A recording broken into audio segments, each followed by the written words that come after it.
ये मोहब्बत का ख्याल रखें कि हम सबको तौफीक नसीब फरमाइए। परवरदिगार अपने जितने बुजुर्ग हज़रात हैं परवरदिगार इनको सेहत व आफियत के साथ रखिए, अराकीन को इनके लिए आसान फरमाइए, वहाँ की गर्मी को इनके लिए राहत वाला बना दीजिए, वहाँ पर इनकी सेहत की, इनके सामान की और इनकी जान माल की हिफाजत फरमाइए। परवरदिगार आलम तमाम को हज्ज मकबूल की सआदत नसीब फरमाइए।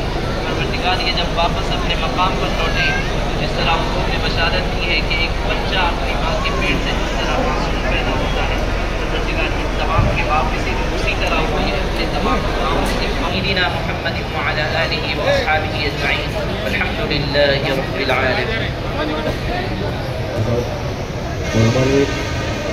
जो दिल को खींच लेता है वो रोज़ा है, फसाना है मदीने खुदाए पाक से मिलने का रास्ता है, मदीने में खुदाए पाक से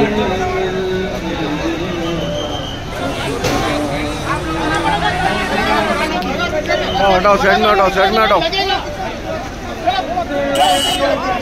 चलो भाई चलो।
Yeah.